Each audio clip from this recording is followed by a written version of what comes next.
Hi, my name's Graham. You may have known me as Graham Walker if you were in high school with me.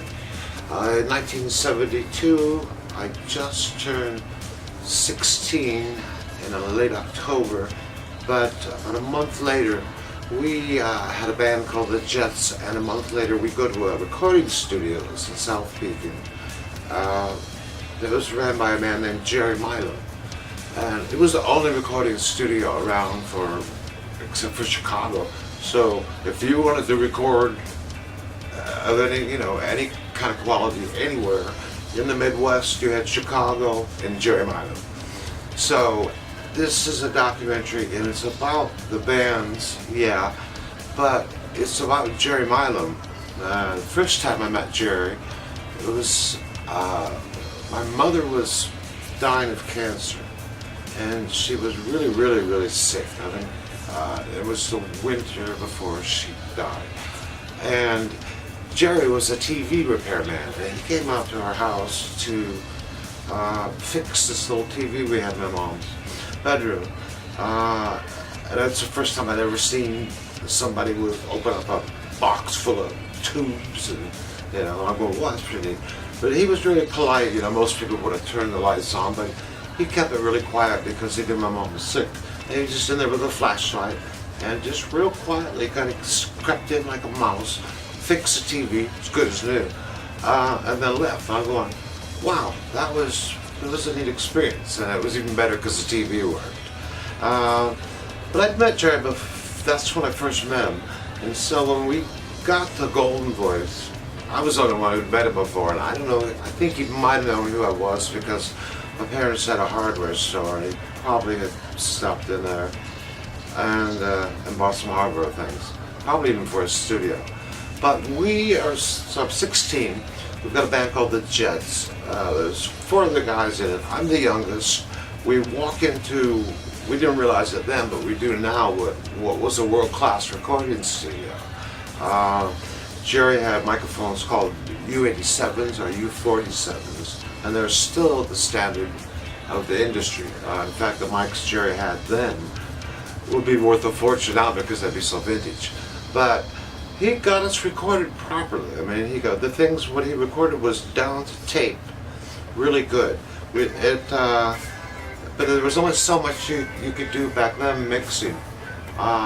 We recently got a hold of the master tapes, and we loaded them into Pro Tools Logic and started to remix them. We're going, oh my, these sound fantastic. They sound like a record done today because Jerry did such a good job of getting the band to tape. But we didn't know what to do. We walked in and we set up. He goes, well, play. And there was microphones around, and we didn't have a clue. But he set vocal mics up in the room for us to sing, and he mic'd up all of our guitars. And back then there was no such thing as really doing a lot of punch-ins. You got there as your band. You either could play good together or you couldn't. And fortunately for us, that band we were pretty tight. And we got all of our instrumental takes in about one take. I mean, I think we did maybe 6 songs. Mike Eisenberg was a songwriter, and Greg Clemens also wrote songs, but they were the oldest, and they were kind of the 2 that were the main guys, because the rest of us were just the kids, But I was writing the songs then, but I didn't really play them until I had a later version of that band. But it was cool. We had actually, when it came time to buy recording gear, we wanted some home recording gear, excuse me. And Jerry got us set up with a 3340S, which was made by Tascam. And they're worth a lot of money today too because they're vintage. But he also sold us these, they're called C1000Es, I think, or K. But there was an AKG microphone. He sold us a bunch of those, enough that we could mic the band up through a PA, and the PA was this Century 4s, what they were called, made by Electro Voice. But so, and some Crown Power amps, and he was teaching us, this is how you set up a PA, and how you plug the power amps in and a crossover in the horns. But the problem then, you couldn't buy cables back then, and we needed more cables. So Jerry says, well, you go to Peoria, and there's this place up there, and get a bunch of, and he wrote it down for us, XLR male switchcraft conductors. Yeah, I guess that would be it. And then the female versions of it. So I got one here, but we went and bought them, but they weren't wired. And so we had a spool wire and a bunch of connectors. So Jerry he took one apart and he showed it to us, and he was going, this you have to take apart here and strip it, and then you put that wire inside of there, and he let us use the soldering gun. You put the soldering gun up into it, and then you pull this up on there and put the top on it, and hopefully it will work. But he knew better, because we needed like 30 cables or something, and he wasn't going to sit there and solder 30 cables, so he thought, I'm going to teach the kids how to do it. And he did, and I can still solder one to this day, though I haven't done it in a long time. But back then you couldn't buy any of the gear that we wanted or we needed. Even in Nashville was going to Jerry to get some of their MCI recording machines, because he was a dealer. And it was great working with him. He was just low key. The high that we got from hearing ourselves in headphones, the whole band together for the first time, was just like somebody just flicked a light bulb on us, like boosh, and we could hear ourselves play.